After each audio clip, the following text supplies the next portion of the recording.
Let me first begin by thanking Steve and Robin and Yara and Rob for taking on this task of pulling us together tonight. And let me thank Reverend Dr. Petty and all the members of Pullen for this invitation and opening to come to this sanctuary. We're here tonight, and I want you to know that we have received and accepted an invitation from clergy on the ground to help call clergy and congresspersons back to the border in exactly 25 days. If things don't get better, to engage in direct action.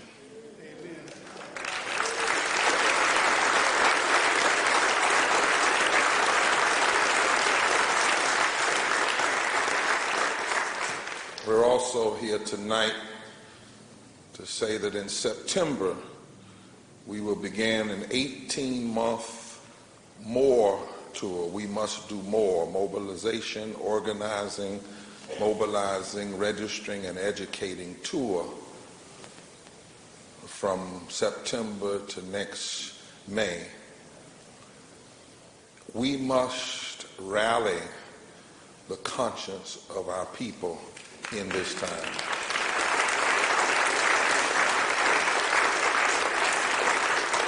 And that on June 20, 2020, we are calling for a mass Poor People's Assembly and Moral March on Washington, for tens of thousands of us to gather right after the primaries, just before the elections, to reshape the narrative of this country and to infuse it into every stream of our body politics. And so part of the reason I'm here tonight by invitation is to explain why we must gather clergy and congresspersons and go back to the border and engage in direct action, why we must have this We Must Do More tour, mobilizing, organizing, registering, and educating, and why we must have a mass Poor People's Assembly and Moral March on Washington. 167 years ago, Frederick Douglass, a former slave who had escaped, found his way to the north in New York, where he grew in learning and became a key leader of the abolition movement. Actually, some of his growing was in New York and some of it was in Massachusetts. I've been to both places. I've stood at the headstone of his grave. 167 years ago, Douglass, one of the best known orators and freedom fighters our country has ever known, spoke at the Ladies, I want you to hear that, the Ladies Anti-Slavery Society. This year is not the first year, it's been the year of the woman. The Ladies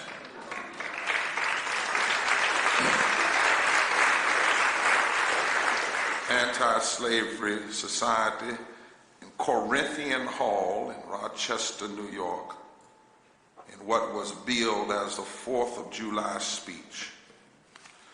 Looking out over the august audience filling the hall, Frederick Douglass began with the recognition that the birthday of your national independence and of your political freedom, it was, as he said, not my independence, and that certainly he had had little political freedom of his own to celebrate. Let's bring this mic down and get that echo out, please. Douglass proceeded to ask this question: why had he even been invited? Now, his critique did not come from some great hatred of America.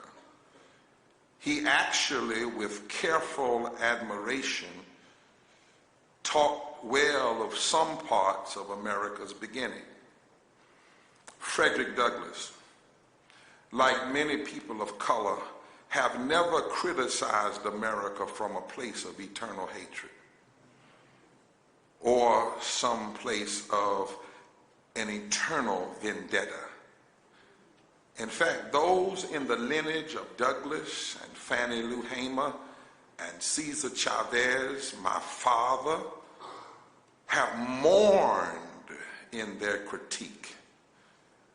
They have always had hope for the nation, even in the midst of the hell that it put them through. They've always believed in the potential despite the reality of the pain.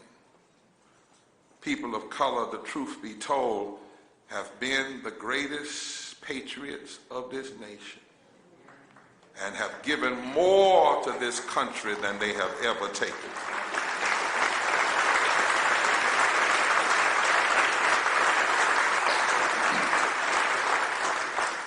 Such was the case when Douglass rose that evening, and as he asked the question, what to the slave is the 4th of July? He began, and I quote, "The point from which I am compelled to view them is not certainly the most favorable, and yet I cannot contemplate their great deeds with less than admiration." That was his careful admiration of the founding fathers. But then he said, "But such is not the state of the case. I say it with a sad sense of disparity between us. I am not included within the pale, glorious anniversary. Your high independence only reveals the immeasurable distance between us. The blessings in which you this day rejoice are not enjoyed in common. The rich inheritance of justice, liberty, prosperity, and independence bequeathed by your fathers is shared by you and not by me. This 4th of July is yours, not mine. You may rejoice, but I mourn." And then from this place of mourning, Douglass said, "My spirit wearies of such blasphemy, and how such men can be supported as the standing types and representatives of Jesus Christ." And I want folk to understand who listen to this, the audience he was speaking to was primarily white. White people who are part of the abolition movement, whose spirits also wearied. He said, they call themselves representative of Jesus Christ. How they do that is a mystery, which I leave others to penetrate. In speaking of the American church, however, let it be distinctly understood that I mean the great mass of religious organizations of our land. There are exceptions, and I thank God that there are. Noble men may be found scattered all over these northern states, of whom Henry Ward Beecher of Brooklyn and Samuel J. May of Syracuse and my esteemed friend, the Reverend R.R. Raymond on the platform are shining examples. And let me say further that upon these men lies the duty to inspire our ranks with high religious faith and zeal and to cheer us on in the great mission of the slave's redemption from his chains. But one is struck with the difference between the attitude of the American church toward the anti-slavery movement and that occupied by the church, and that occupied by the churches in England toward a similar movement in that country. There, the church, true to its mission of ameliorating, alleviating, and improving the condition of mankind, came forward promptly, bound up the wounds of the West Indian slave and restored him to his liberty. There, the question of emancipation was a high religious question. It was demanded in the name of humanity and according to the laws of the living God. The Sharps, the Clarkstons, the Wilberforces, the Buxtons, the Burchells, the Nibbs were alike famous for their piety and their philanthropy. The anti-slavery movement there was not an anti-church movement, for the reason that the church took its full share in prosecuting that movement, and the anti-slavery movement in this country will cease to be an anti-church movement when the church of this country shall assume a favorable instead of a hostile position toward the movement.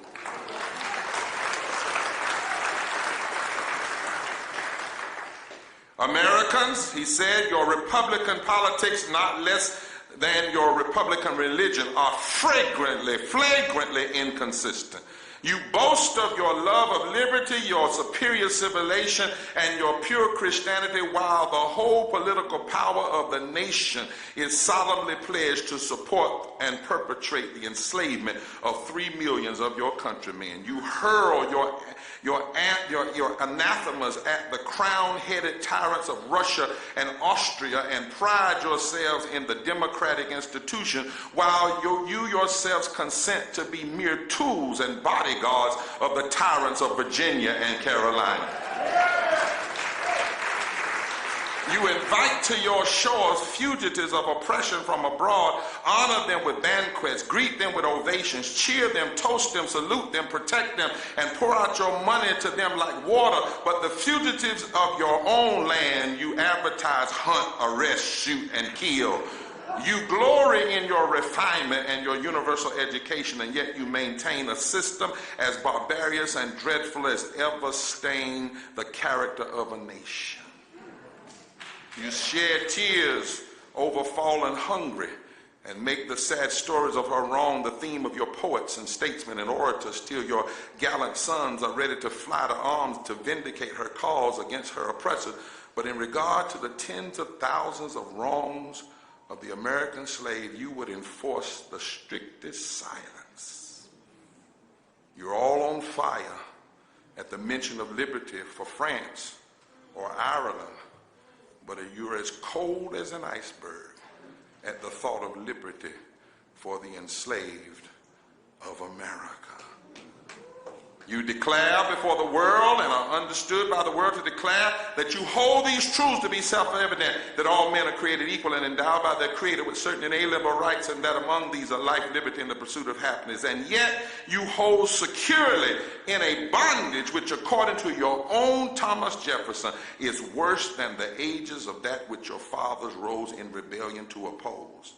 A seventh part of the inhabitants of your country enslaved. That was his mourning. And then after his mourning publicly and his mourning painfully, he then warned America prophetically. What to the American slave is your 4th of July? I answer,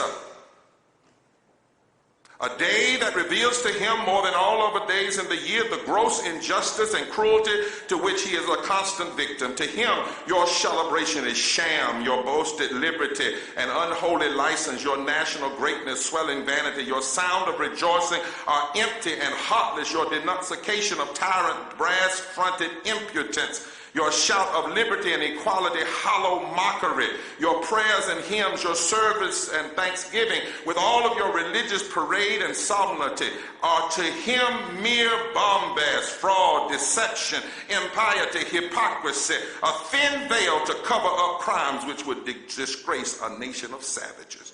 There is not a nation on the earth guilty of practices more shocking and bloody than are the people of the United States at this very hour.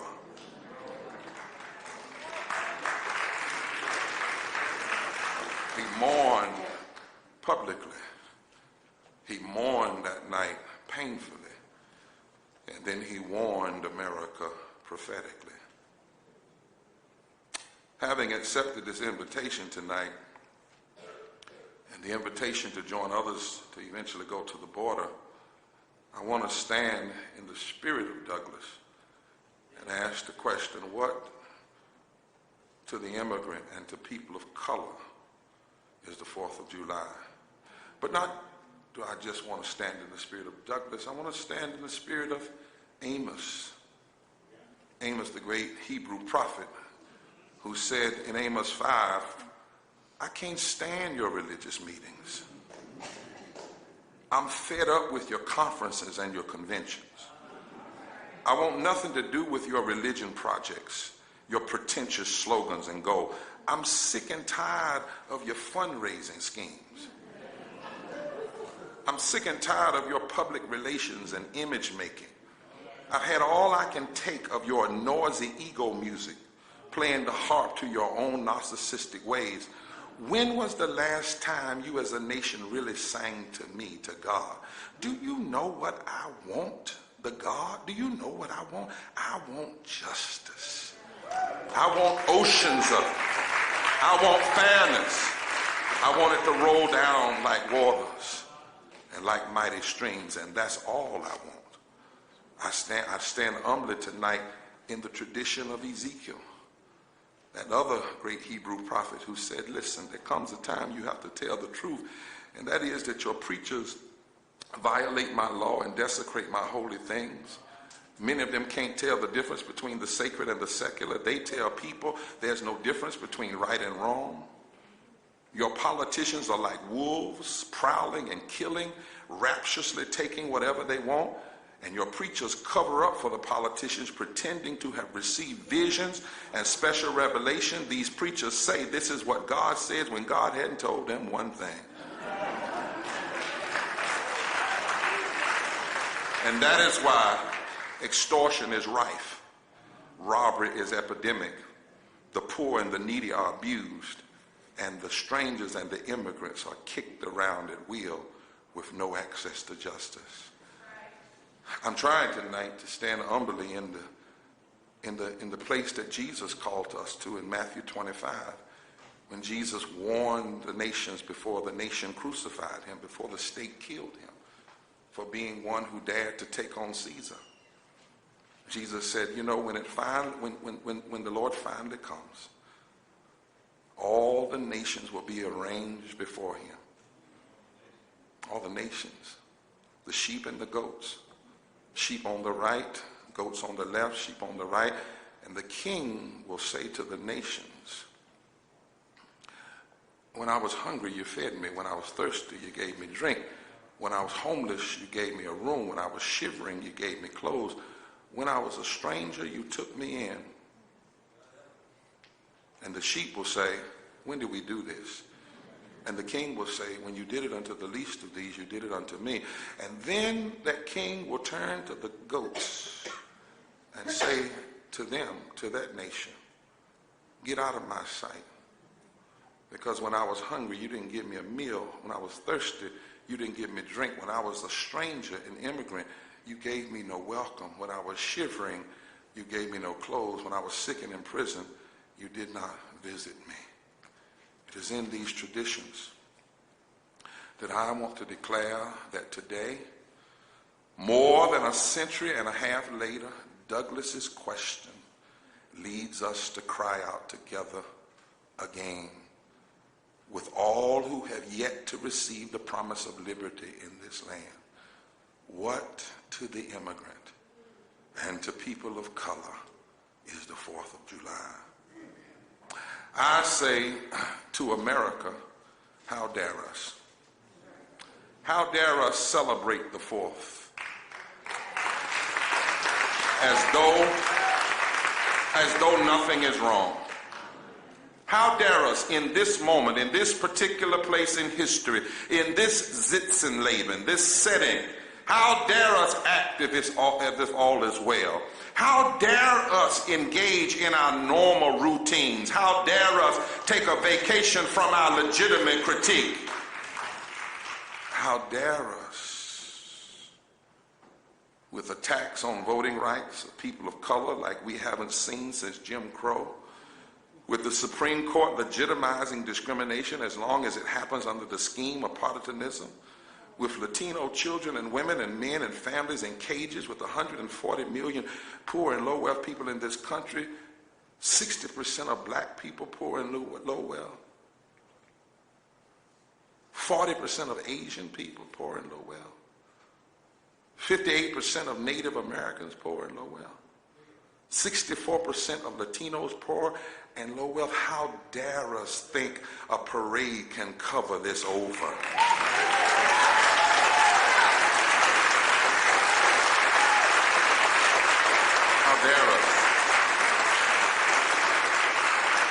How dare us think that pomp and circumstance can hide the injustices that are painfully penetrating the lives of people? To do so would to engage over again in bombast, fraud, and hypocrisy. And one question for the nation, though, is how and why do we keep finding ourselves in this moment? In these moments? It's because too many do try to cover up the mythologies and false religions that have undergirded so much injustice. Our nation too often has attempted to cover up, parade up, celebrate up, rather than face up and repent and truly exorcise the demons of racism and hate from our nation's body politic. And if we are to be a whole nation, we must tell the truth about why we keep dealing with these issues if we are going to ever face, fix, and move fully forward beyond them. So the truth is, we cannot celebrate this nation's liberty without an honest accounting of those who have not been free in this land. Who gets to stake their claim to life, liberty, and the pursuit of happiness? Whose colonial status ended with the Declaration of Independence? Whose rights are guaranteed by the Bill of Rights from the very beginning? Those rights have been limited by perceptions of race and systemic realities of racism. For people of color, the rights guaranteed by our Constitution have been much more a hope and a promise than a lived reality.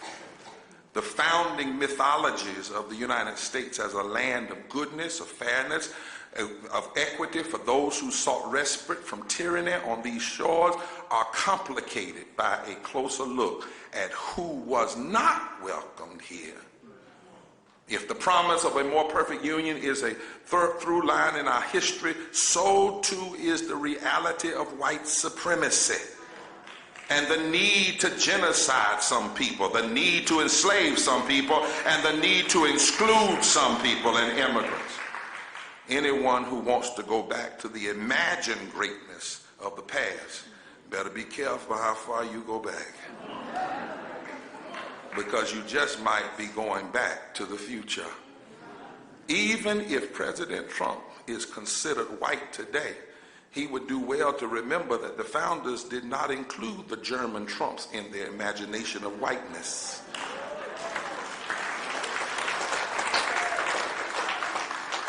In 1751, Benjamin Franklin asked, why should Pennsylvania, founded by the English, become a colony of aliens who will shortly be so numerous as to Germanize us instead of Anglifying us, and will never adapt to our language and customs any more than they can acquire our complexion? 150 years before Frederick Trump, some say was run out, some say fled, famine in Bavaria to make a life in New York City, a celebrated signature of both the Declaration and the Constitution, couldn't imagine the Bill of Rights applying even to a Trump. Many people who celebrated America as the land of the free today were not included. This is this ugly, complicated history. They were not included at one time in this nation's past. There was a time when Germans, Jews, Irish, and others who are considered white today were not included in America's definition of whiteness.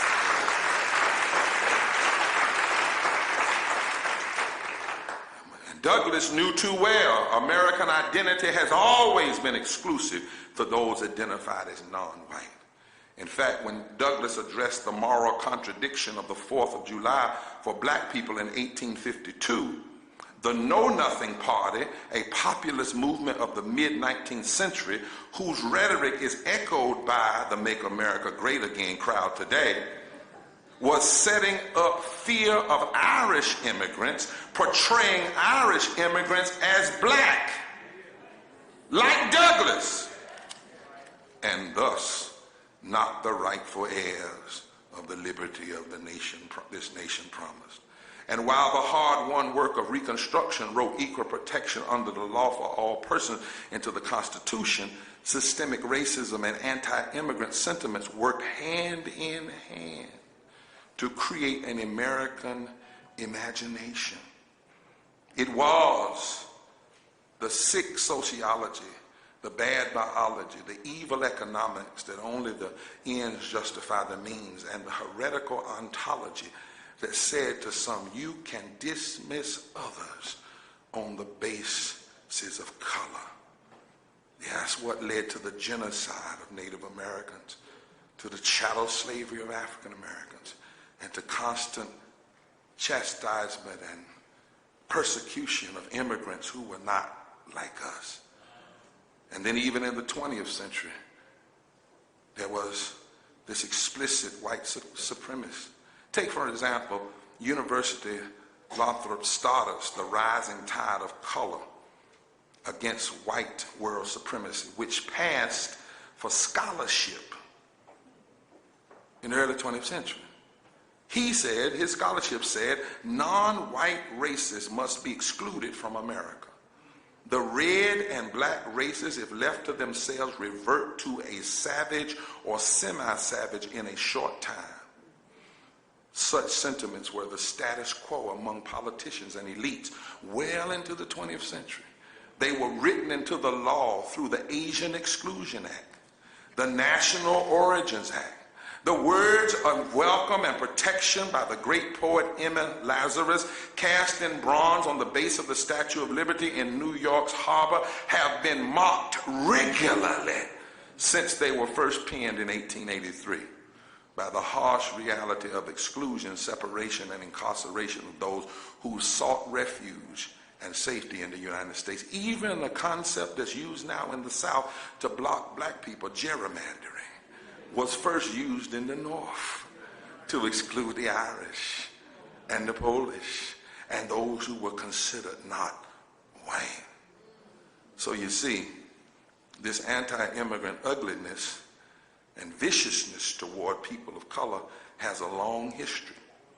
And when it comes to our southern border, there's another violent link connected to slavery. Those from Mexico and Central America did not cross the border. We started a war to take the border.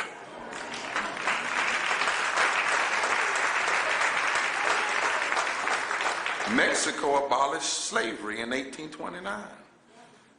Texas was a part of the Mexico territory. New Mexico was not New Mexico, it was Mexico. California was not California, it was Mexico. The Texans wanted to keep their slaves. The people in so-called would-be California wanted the gold. And so, as America has done, we started a war. In the 1840s, the Mexican-American War. And Henry David Thoreau, whom Dr. King learned from and through his writings, first engaged in direct action and civil disobedience by refusing to pay the taxes that he knew was being used to fund a war that was taking land from our Mexican brothers and sisters.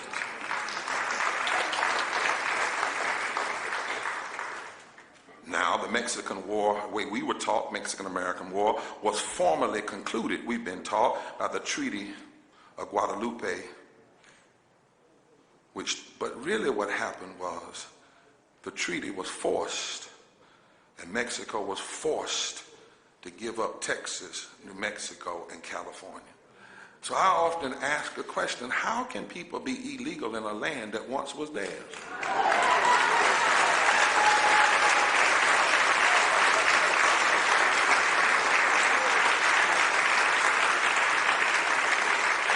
When you hear those today that say we don't want to believe in open borders, no, because you believe in stolen borders. That's why.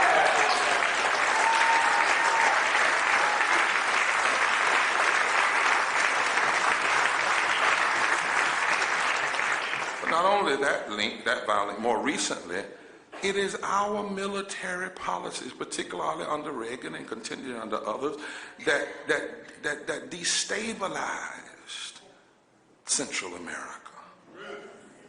U.S. supported regressive government in El Salvador, whose death squads killed thousands and led to tens and hundreds of thousands losing their homes. Many fled the country seeking refuge in the United States.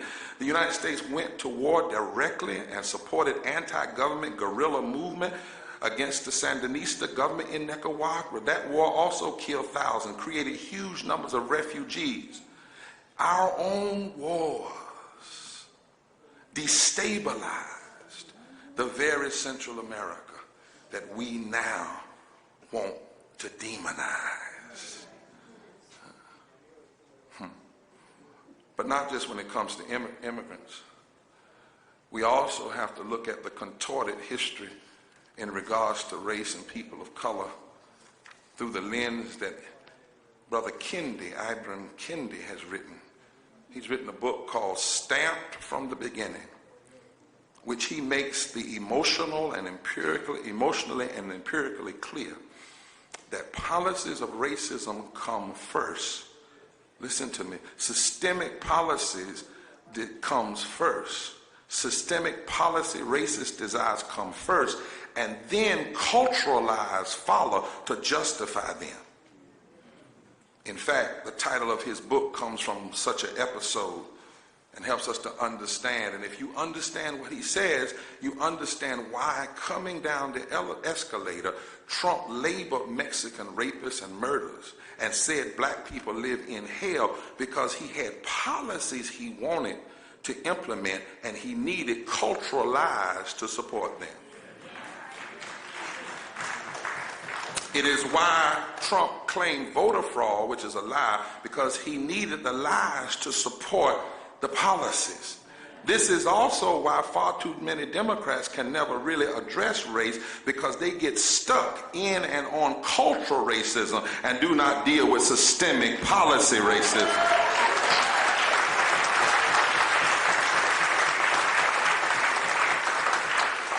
Now, Brother Kendi notes how this has always worked by pointing out an episode in 1860. Let me quote from his book.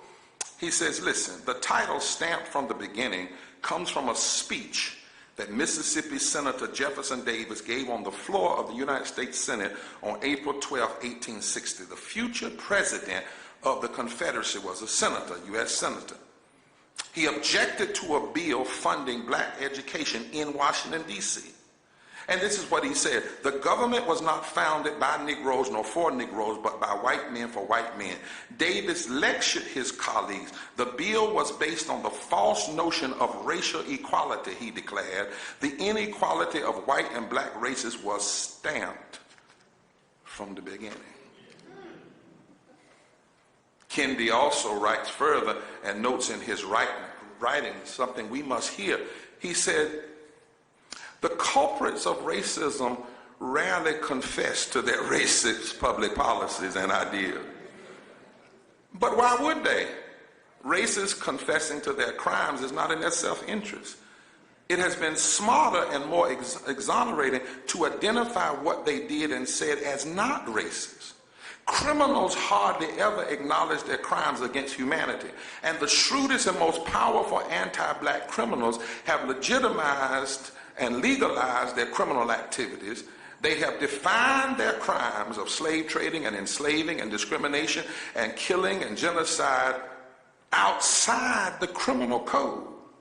Likewise, the shrewdness of the most powerful racist ideologues have managed to define their ideas outside of racism.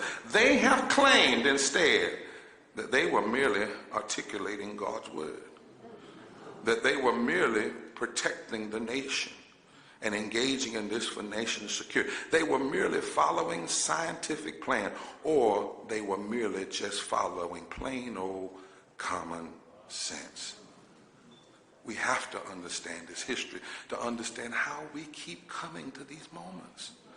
And then finally, Brother Kennedy says, listen, in order to fully explain the complex history of racist ideas, stamped from the beginning must chronicle this racial progress and simultaneously the progress of racist policies. Hate and ignorance have not driven the history of racist ideas in America. Racist policies have driven the history of racist ideas. And this fact becomes apparent when we examine the cause behind not the consumption of racist ideas, but the production of racist ideas. What caused U.S. Senator John C. Calhoun of South Carolina in 1837 to produce the racist idea of slavery as a positive good when he knew slavery's torturous history? He wanted the slavery, so he came up with the ideas. What caused the Atlanta newspaper editor Henry W. Grady in 1885 to produce the racist idea of separate but equal when he knew Southern communities were hardly separate or equal? What causes it? Time and time again, says Kennedy, racist ideas have not been cooked up from the boiling pot of ignorance and hate. Racism in this country does not come from those in the backwoods who are ignorant and who don't know what they're doing. Time and time again, Kennedy reminds us, powerful and brilliant men and women have produced racist ideas in order to justify racist policies in their era.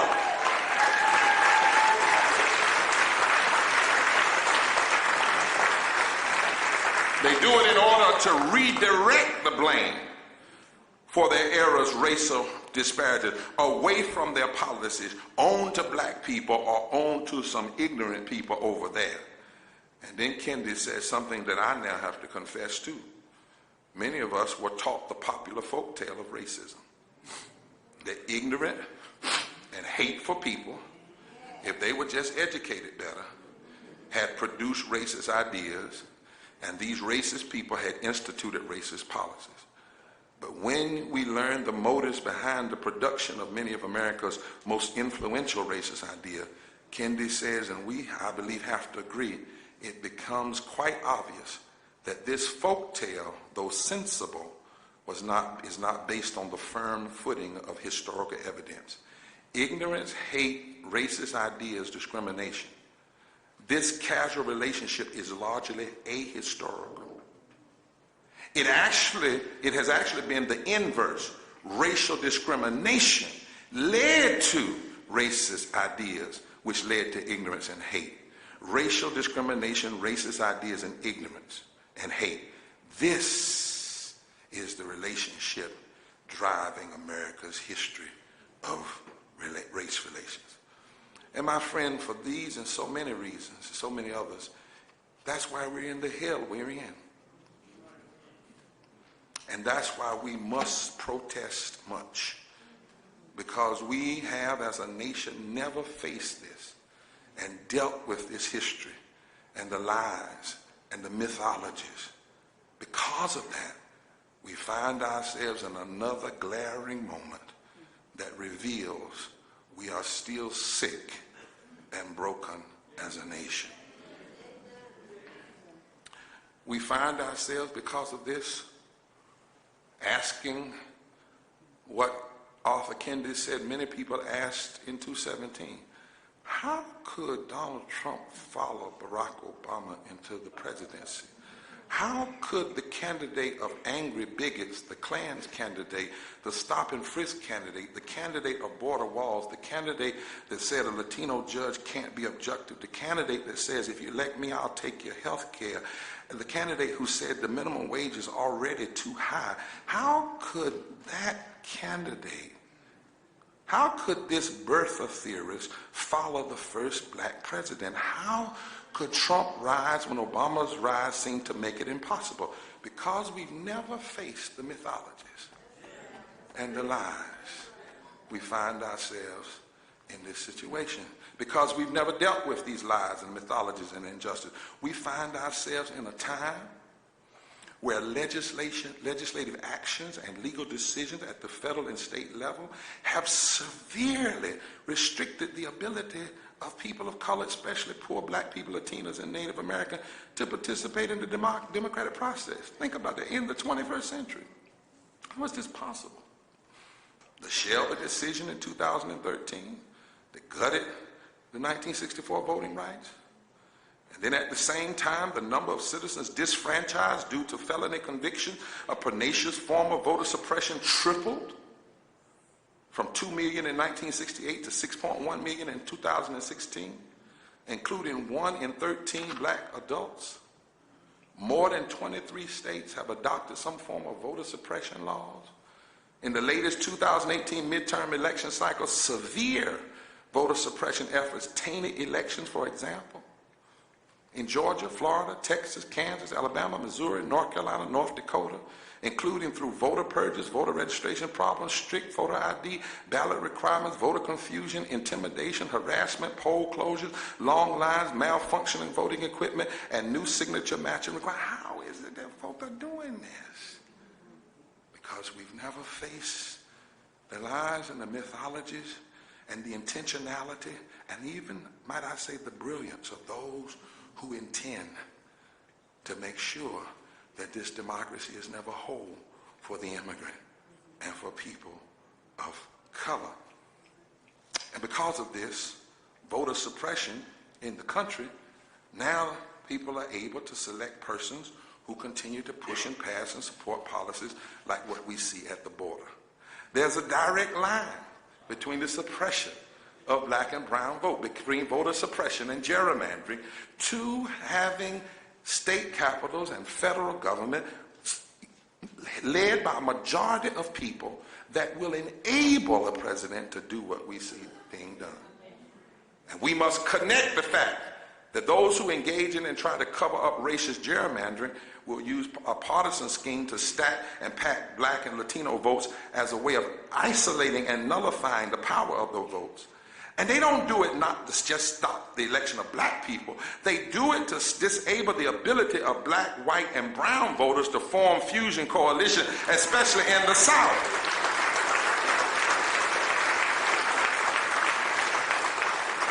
And then the gerrymandering is set up as a way of allowing people who do not receive the majority of the popular votes to actually control state houses, and then to rig elections, and then to pass policies that hurt all people, the poor, the sick, the gay, the women, the working, mostly poor white people.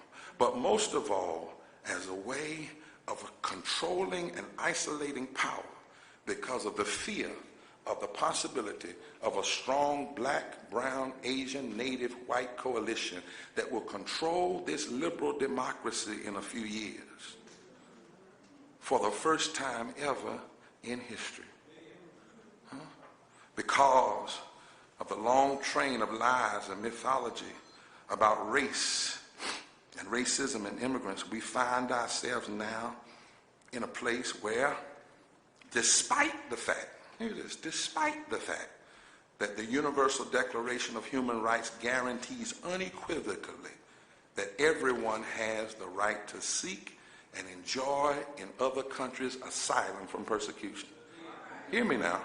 Despite the fact that the 1967 Convention on Refugees outlines the basic rights of refugees fleeing their countries and seeking refuge, and because of well-founded fear in being persecuted for reasons of race, religion, nationality, membership of a particular social group, and political opinion, that they have the right to seek that asylum. Despite the fact that they are supposed to have that right without discrimination as to race, religion, or country of origin. Despite the fact that U.S. domestic law starts with the requirement of the Convention on Refugees, recognizing the rights of people who have fled persecution in their own country. And then through the 1965 Immigration and Nationality Act, the law says, the law, that any alien who is physically present in the United States, who arrives in the United States, irrespective of such alien status, may apply for asylum. The law says that.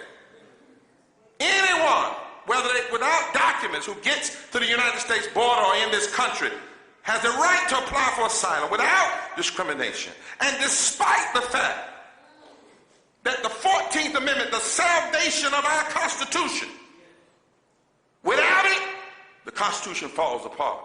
For it declares equal protection under law. Watch this, for all persons, not citizens.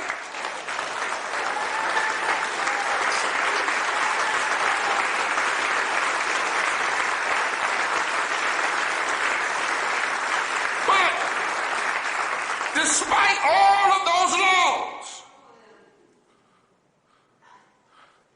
why is it that we have Latino immigrants and families and babies being held like animals, denied of basic subsistence? Why is it that they're being forced to drink from toilets? Why is it that they are dying? Just last night, the government's own Inspector General had to report, maybe that's prophetic, came out on July 2nd, that the overcrowding at these camps is inhumane, despite all these laws. 2,669 children in detention camps today. A third have been there illegally over the 72-hour limit. Children under the age of 7 have been held in cages for over 2 weeks. Single men and women are being held in standing room cages, some for over a week. Most had not had a shower and were wearing the same clothes they came in with for over a month ago. Children are being fed nothing but bologna sandwich for days on end. Children. In the past 4 years, there have been an average of more than 1,000 children per year that have been reported sexually assaulted. 25 people have died in ICE custody since Trump took office. And the two most profitable private companies contracted to manage detained immigrants included the GEO Group and the Core Civic, previously known as Corrections Corporations of America, and the lobbying arm of the GEO Group spent $1.56 million on lobbying in 2018 and contributed $275,000 to pro-Trump super PAC, Rebuilding America, in 2016. But how is this with all these laws, how does that go on? Because of the way the lies and the mythologies of race have never been faced and dealt with in this country. And that is why we continually see what we see again and again. But the truth of the matter is, the asylum seekers and the refugees appearing at our southern borders, they are not the lawbreakers. The president is the lawbreaker.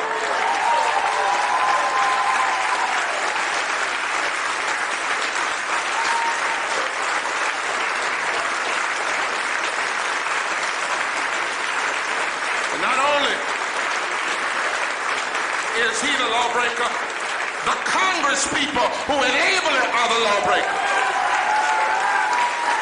The leaders in our state houses are the lawbreakers.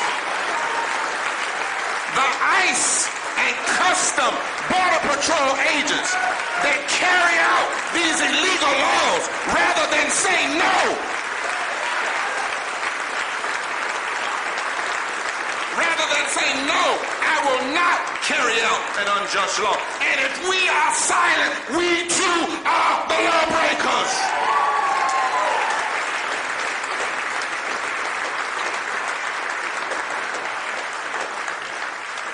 You allow persons to die and separate children and make women and children drink from toilets and make them beg for relief and watch them get raped and treat them worse than you treat a prisoner of war. We break not only man's law, but we break the law of the divine. Those who telling lies on the Latino immigrants, even the Christian preachers that are going to Trump and others and saying, this is what God would have you do. They are not only the lawbreakers, they are the heresy makers.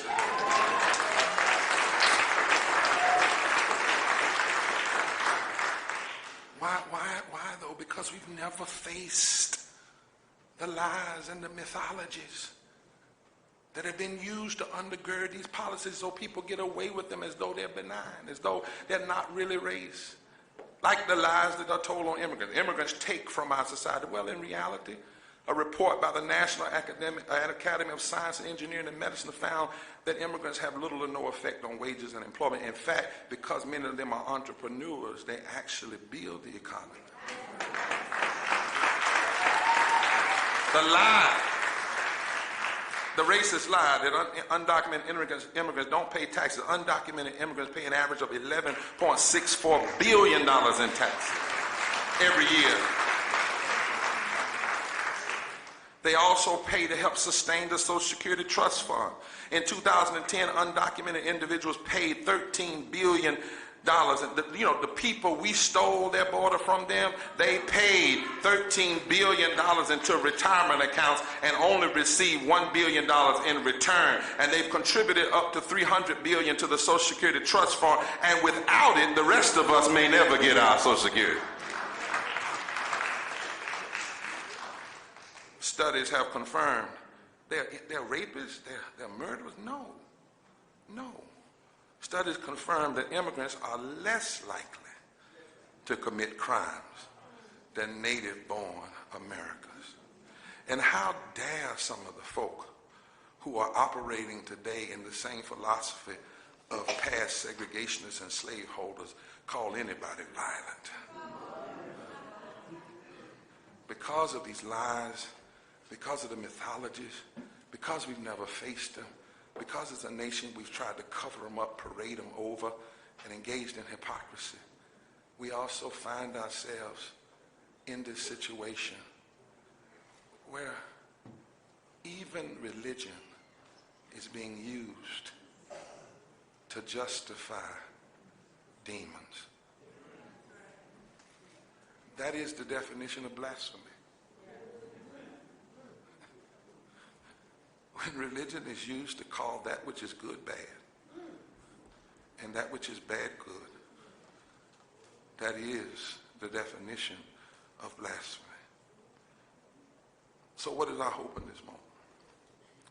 In the midst of this hell, this repeated hell, this kind of hell that we keep seeing over and over again, what is our hope in this moment? What is it? What must we do, the immigrant and people of color and progressive and conscientious white people and others? Well, the first hope is the truth. Truth is always the first hope. You must tell the truth, for only the truth can set us free. Frederick Douglass knew that. It was dangerous that night for him to tell the truth. It may be dangerous tonight to tell this truth, but Frederick Douglass knew that we must know it. We must know the truth.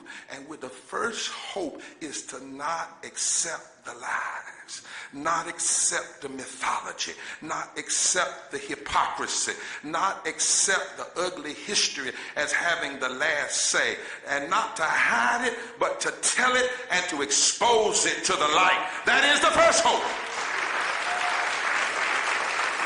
That is why all over the nation we are live streaming and telling this truth and saying to folk, don't accept the lies anymore.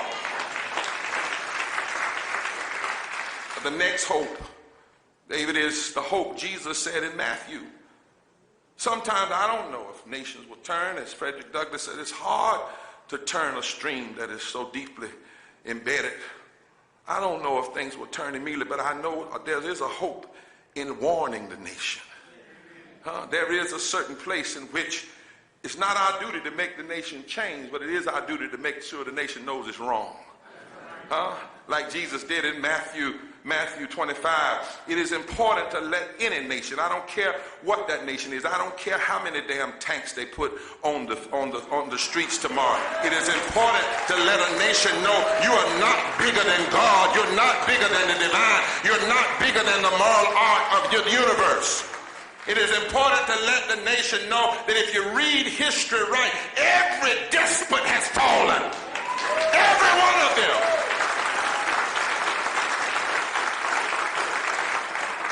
Every unjust leader is fallen. Every country that did not take care of the people inside of its border and those who wanted to come has fallen, has crumbled, as Rome. important to warn the nation. You will not get away. You will not get away. You will not get away. But then the next hope is found right there in Amos 5. I read to you part of it. Now let me read to you the rest of what it said. These are instructions that are given to us for every age in the face of injustice. After Amos talks about what's going on and says, God says, I don't want to hear your noise of your songs and all these conventions. He says, let me tell you something. God says, this is in Amos, in the Hebrew Bible, it says, when it looks like justice is a lost cause. Wish I had a few preachers in here.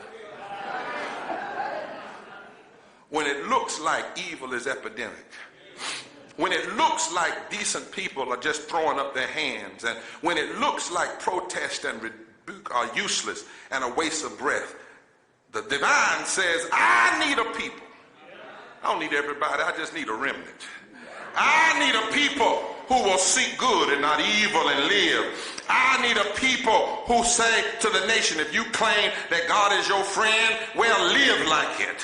I need a people that will hate evil and love good. And it's in the Bible. I need a people who will work it out in the public square. I need a people who will go out into the streets and cry loudly and shut down the malls and the shops at the cries of doom. I need somebody who will close down the offices, the stores, the factories. I need a people that will enlist everybody they can find into a general lament. And if you get in the street and if you do your work, then God says, I'll hear it and I'll help you stop what the nation is doing.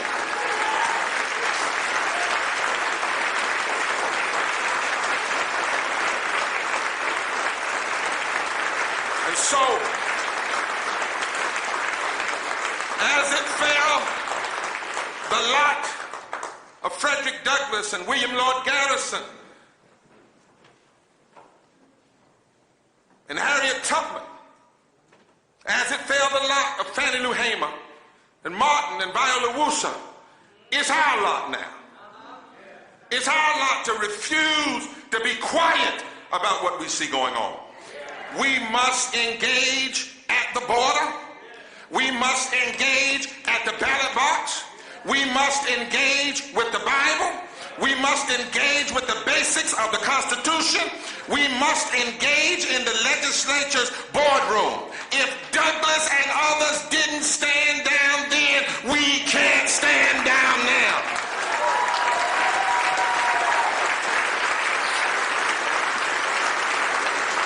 No.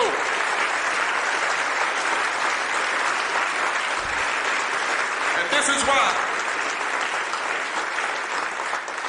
why we've accepted the call, the Macedonian call from other clergy at the border to come to the border on July 28th, 29th, calling clergy and congresspersons and other people of conscience. That's why we've accepted the call to engage in direct action. Because this moment must embolden our resistance. As others turn the tide in their day, we must turn the tide in our day. We who believe in freedom cannot relax or be irrelevant. No, we must register our discontent loudly, strongly, faithfully, and fervently in every place, in every space. We must make contemporary the call that Langston Hughes gave in 1935. We must make it contemporary today. I am the poor white, fooled and pushed apart. I'm the Negro bearing slavery's scars. I'm the red man driven from the land. I'm the immigrant clutching the hope I seek and finding only the same old stupid plan of dog eat dog and mighty crush the weak. I am the young man full of strength and hope, tangled in the ancient endless chains of profit, power, gain, and grab of the land, of grab of gold, of grab the ways of satisfying need, of work the men, take the pay, of owning everything for one's own greed. I am the farmer bondsman to the soul. I am the worker, sold to the machine. I am the Negro, servant to you all. I am the people, humble, hungry, mean, hungry, yet today, despite the dream, beaten yet today. Oh, pioneers, I am the man who never got ahead, the poorest worker, battered through the years. Yet, I am the one who dreamt our basic dream. In the old world, while still a serf of king, who dreamt a dream so strong, so brave, so true, that even yet its mighty daring sings in every brick and stone, in every furrow turn, that's made America the land it has become. Oh, I am the man or the woman who sailed those early seas in search of what I meant to be my home, for I am the one who left dark Ireland's shore and Poland's plain and England's glacier lee, and I'm the man that was torn from black Africa's strand. I came to build a homeland of the free. The free? Who said free? Not me, surely not me. The millions on relief today, the millions shot down when we strike, the millions who have nothing for our pay, for all the dreams we've dreamed and all the songs we've sung and all the hopes we've held and all the flags we've hung, the millions who have nothing for our pay except the dream that's almost dead today. But oh, let America be America again, a land that never has been yet must be, the land where every man, every woman is free, the land that's mine, the poor man's, the Indians, the Negroes, me, who made America, whose sweat and blood, whose faith in the pain, whose hand at the foundry, whose plow in the rain. We must bring back our mighty dream again. Sure, call me any ugly name you choose. The steel of freedom does not stain from those who live like leeches on the people's lives. We must take back our land again, America. Oh yes, I say it plain, America. You never were America to me, but I swear this oath that America will be out of the wreck and ruin of our gangster death, the rape and rot of graft and stealth and lies. We the people must redeem the lands, the mines, the plants, the rivers, the mountains, and the endless plain, all the stretch of these great green states, and make America again. Oh yes, I say it plain. America never was America to me, and yet I swear this oath that America will be. We will make America be the place of one nation under God, indivisible, with liberty and justice for all. We will make freedom real. We will make independence real. We will make justice real. We will make love real. We will make the beloved community real. Not by hiding, but by telling the truth and standing up in our time and refusing to ever back up.